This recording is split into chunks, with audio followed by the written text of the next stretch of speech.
안녕하세요. 건강한 삶을 위해 필요한 정보를 전해드리는 루멘 스튜디오입니다. 오늘은 여러분들이 굶게 되었을 때, 말하자면 간헐적 단식을 하게 될 때 우리 몸속에 어떤 사건들이 시간대별로 일어나는지 살펴보려고 합니다. 마지막으로 음식을 섭취한 시점부터 8시간, 18시간, 48시간 그리고 궁극적으로 72시간까지 충분히 알아보겠습니다. 현대사회에서는 매 끼니, 간식과 야식까지 식사라는 개념이 꾸준히 존재하지만 원시 시대에는 사냥 성과에 따라 식사 시간이 결정되었습니다. 따라서 굶는다는 개념이 상당히 흔했고 인간은 굶는 것에 적응하며 진화했습니다. 이러한 진화로 인해 굶을 때와 먹을 때의 생리적인 활성화가 완전히 다르다는 것을 알 수 있습니다. 우리는 음식을 섭취하면 몸이 회복되고 성장하며 기능이 향상된다는 것을 잘 알고 있지만 이번 영상을 통해 우리 생각과는 다른 점들이 많다는 것을 알게 될 것입니다. 굶을 때 어떻게 다르게 작용하는지, 사람들이 왜 우리에게 굶어라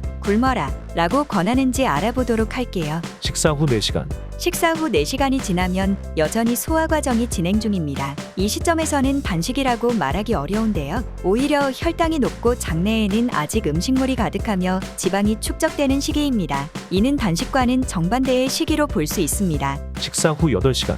식사 후 8시간이 흐른다면 마침내 소화가 완료되며 혈당이 안정화됩니다. 이때 당뇨 환자들이 공복 혈당을 유지해야 하는 중요성과 건강검진 시 8시간 이상 금식 및 체온 측정의 이유를 이해할 수 있습니다. 8시간 이후 진정한 공복 상태가 시작되며 몸이 조금 쉬는 시간이 생기는 것입니다. 하루에 최소 8시간의 식사를 하지 않는 시간을 가져야만 몸이 충분한 휴식을 취할 수 있습니다. 식사 후 12시간. 12시간이 지난 후 우리 몸은 완전한 공복 상태가 되고 포도당은 부족해지며 지방이 방출됩니다. 이때 성장 호르몬이 우리의 몸 안에서 활동적으로 분비되는데요. 성장 호르몬에 대해 일반적으로는 아기들의 성장과 관련된 것으로 생각하고 있지만 실제로는 성인들에게도 중요한 역할을 수행하고 있습니다. 그 중요한 역할은 우리의 근육을 강화하고 피부를 재생시키며 노화를 방지하는 것인데요. 그러므로 12시간 동안의 공복은 우리 몸과 관절, 근육이 새롭게 재생되는 소중한 시기로 여겨져야 합니다. 이로 인해 저녁 8시 이후에는 식사를 자제하는 것이 매우 중요하며 특히 저녁 식사 이후 충분한 휴식을 취할 때 성장 호르몬이 활발히 분비되기 때문에 이러한 권고들이 전해지고 있습니다. 식사 후 18시간. 예상보다 훨씬 오랜 시간 동안 굶었습니다. 정확히 18시간이 흘렀는데요. 이는 우리가 흔히 알고 있는 간헐적 단식의 한 형태입니다. 점심과 이른 저녁을 6시간 동안 충분히 채우고 나머지 18시간은 공복으로 보내는 거죠. 이때 지방 연소가 가장 높은 수준으로 시작됩니다. 순간 몸 안에서 열이 솟구치는 듯한 느낌이 찾아온다든지 아니면 마치 에너지가 넘치고 있는 기분.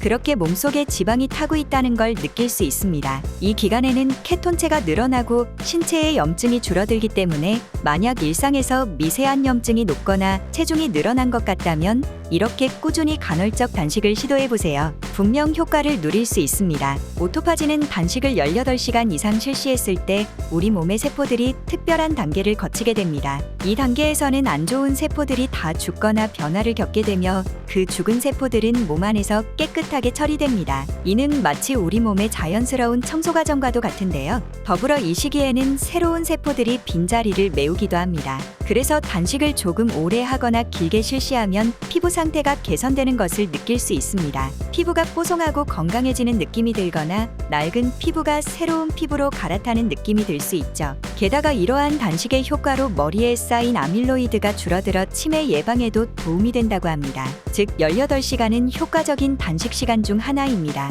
식사 후 24시간. 24시간이 지난 하루가 마무리되었습니다. 24시간을 초과하면 오토파지 몸 청소가 빠르게 가속화되어요. 지방도 빠르게 타고 불필요한 세포들도 신속히 청소되어 특히 지방간이 있는 분들은 간에 있는 글리코겐과 지방이 빠져나가기 때문에 간의 청소가 빠르게 이루어집니다. 그래서 지방간이 있는 분들은 가끔씩 굶는 것이 효과가 매우 좋답니다. 24시간 동안 공복을 유지하면 장에 있는 음식물이 거의 완전히 제거되는 시기입니다. 간 아래 쓸개즙도 휴식하고 소화 효소를 분비하는 췌장도 쉬기 때문에 장이 드디어 충분한 휴식의 기회를 얻게 되는 거죠. 이때 장에 과다하게 번식한 세균이나 곰팡이를 제거하는 천연살균제들이 등장하며 항산화제들도 점차 여분이 생겨 몸을 정화하기 시작합니다. 매번 더부룩하다, 가스가 찬다, 변비가 심하다 등의 증상이 이때 많이 개선될 수 있습니다. 특히 장의 틈새가 벌어지는 장누수 증후군이나 또는 매번 장에 문제가 생겨 화장실을 자주 가야 하는 과민성 대장증후군을 가진 장, 아주 예민한 장도 이러한 틈새를 수리할 수 있는 시기이기도 합니다. 심장과 뇌도 이때 많이 회복됩니다. 이 시기에는 BDNF라는 성분이 충분히 분비되는데요. BDNF는 뇌율의 신경성장 인자로 말 그대로 뇌가 자라는 인자입니다. 치매의 위험을 줄이는 핵심 성분이죠. 24시간도 효과가 굉장히 큽니다. 식사 후 48시간. 이제 드디어 48시간입니다. 사실 이렇게 오랜 기간 굶는 분들은 많지 않습니다. 일정 주기로 단식을 하는 분들 중에는 평일에는 일반 식단을 유지하면서 편하게 먹고 주말에는 공복으로 오랫동안 굶으시는 분들이 있는데요. 이분들의 이야기를 들으면 몸에 힘이 넘치는 것 같아요. 이전보다 체력이 좋아졌어요. 더 적게 먹어도 더 많은 활력을 느껴요. 라고 합니다. 그 이유를 바로 알아보죠. 우리 몸은 영양분이 오랫동안 부족한 상태에서 효율적으로 적응하려고 노력하게 됩니다. 미토콘드리아가 더 효율적으로 기능하면서 적은 양의 영양분으로도 활동적이고 생기 넘치는 상태가 되는 것이죠. 성장 호르몬도 최고치로 분비되며 줄기세포가 이때 활성화됩니다. 이 줄기세포는 단순히 죽은 세포를 청소하는 데 그치지 않고 손상된 부분까지 재생시키는 놀라운 능력을 지니고 있습니다. 식사 후 72시간.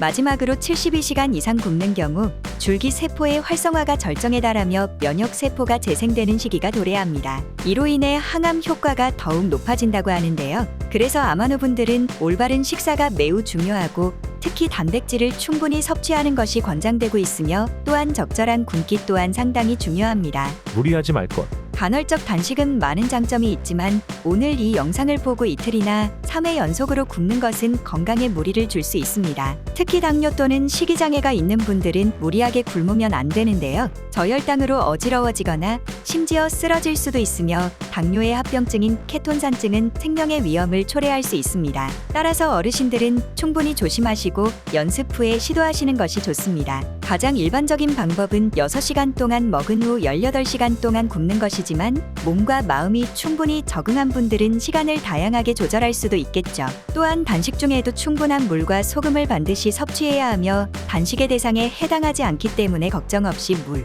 소금, 영양제, 비타민 등을 챙겨 드셔도 됩니다. 굶는 것은 몸에 새로운 시간을 제공하는 것이기 때문에 여러분도 자신의 신체에 충분한 시간을 주시기 바랍니다. 시청해 주셔서 감사합니다. 루멘 스튜디오였습니다.